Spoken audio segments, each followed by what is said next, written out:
It's official. The Canon EOS R and RP will get a second card slot with next month's firmware update.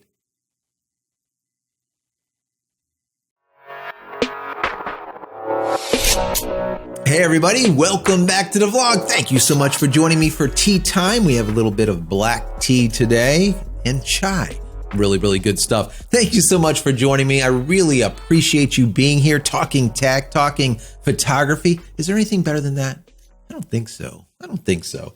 So anyways, let me just start out by no, Canon is not giving us a second card slot with the firmware update that's coming in April, but it is giving us something really cool, guys. I've been watching this and listening to what has been transpiring and following this story, and now I want to bring it to you guys because it's finally announced, let's say officially announced through Asia.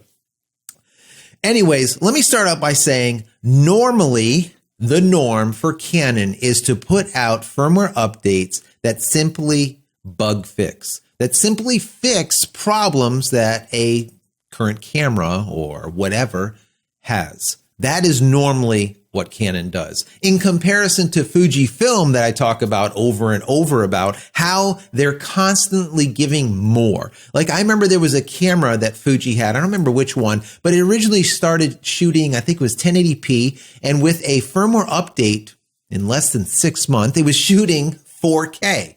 This is the type of thing that Fuji does. Well, they're always giving back more and not just bug fixing. And finally, Canon is starting to maybe take a playbook from FujiFilm and they're going to start giving back some more. That would be nice. Now, I'm going to tell you what has been fixed, and then I want to get into a couple of things that they're adding into this firmware update that I'm sure anyone that's an EOS R or RP shooter is going to be excited about. Now, let me start out by saying what is fixed. Number one, they always start out with under certain conditions for every single bug fix because they don't want to say that it's just, rampant throughout the entire thing. It's under certain conditions. Well, anyways, under certain conditions, the electronic level, that level was not properly being displayed in the viewfinder, in your EVF. All right. So they fixed that, which is good. Also, they fixed the problem, once again, inside the EVF with rotational problems so that if you were taking a photo this way, and you had the information in your EVF, when you flipped it the other way, it wouldn't rotate properly.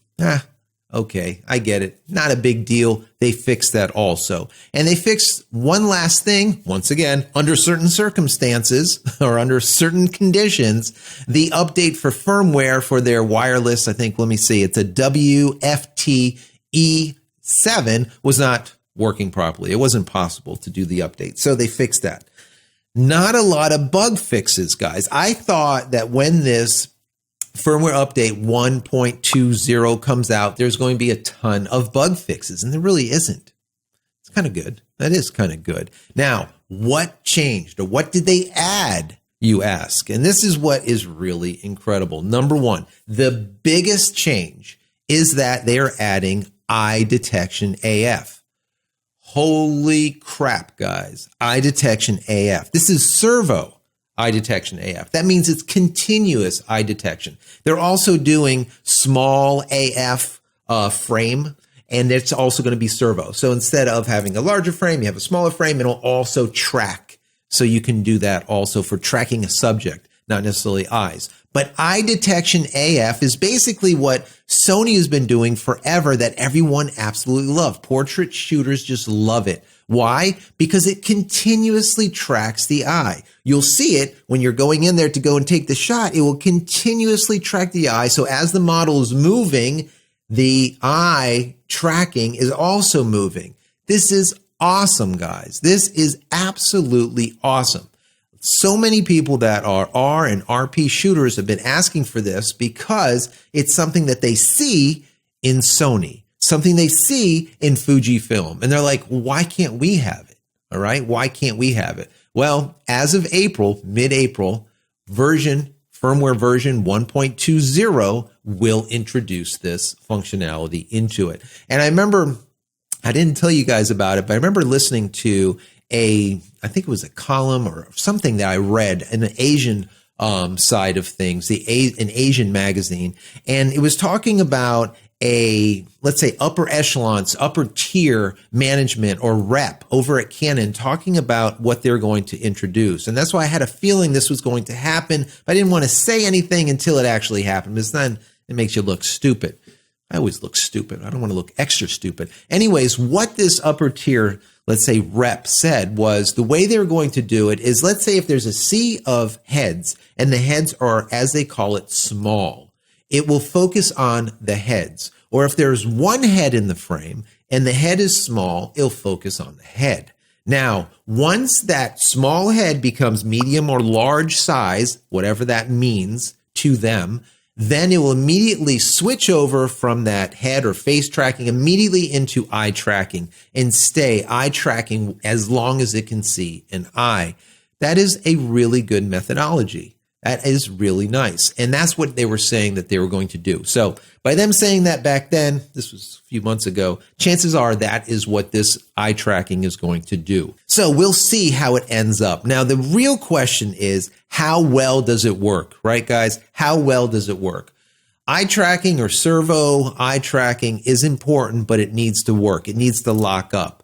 One of the problems with certain manufacturers is that once a face, they catch onto an eye and they're following the eye, as soon as you turn sideways, it doesn't see the eye. It doesn't know what to do. All right. And it'll start grabbing some, let's say, background, and then it has to come back into the eyes. Whereas another manufacturer, we won't name a name, what it'll do is it'll stay in that same plane. Okay, so if the eye is here, it turns sideways, right? The eye isn't there. It'll stay right here and focus on this focal plane and not flop to the back. All right, this is the type of thing that it needs to do. And I'm hoping Canon will be able to pull this out also. Very, very important. This way you don't get that in and out that we see in certain manufacturers' attempts. So hoping for the best. Also, I want to ask a question to you guys. Anyone that is really, let's say, into Nikon and they really know their Nikon Z series really well, the Z6 and the Z7. I didn't have time this morning to look this up. Now, I know that in May, they're going to be introducing eye tracking, okay, into their Z6 and their Z7 line. The question is that just standard eye tracking like what Canon has right now, where it's single point? Take a picture, boom, it tracks the eye, takes a picture, that's it. Instead of servo, where it's continuously tracking the eye, for example, in movie mode, right? Doesn't matter. Is Nikon going to be providing that in May, or only single tracking what we see as of right now, eye tracking or IAF in comparison to servo IAF? I'm hoping it's the latter, because if not, Nikon's going to really fall behind here, especially now that Canon is going to be moving up in the game to Fujifilm or Sony if they can get it right. That's a big if. We really don't know. So please let me know what is going on with Nikon. Are they giving us, with the Nikon Z series, Z6 or Z7, servo IAF or just standard IAF with their next release that's coming out in May, their next firmware release? So anyways, guys, that's what I have for you today. I wanted to get that out right away. I've been following the story for a long time. I said, listen, is Canon going to give us a firmware update that's going to actually add functionality, add things, or is it going to be just a standard Canon where they just fix stuff? They're finally starting to add things in. Thank God. Thank God. Maybe they're starting to get it together, guys. I don't know, but I will call them out immediately when they don't get it together. Trust me, that's what I do.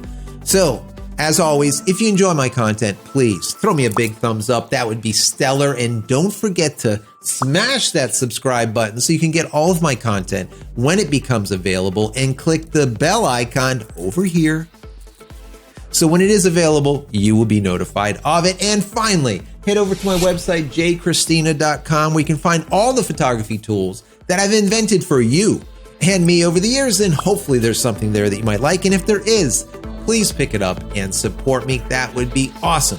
I would appreciate it, and so would my family. So that's it, guys. Thank you so much for joining me once again today. We'll see you in the next vlog. Happy shooting. Take care.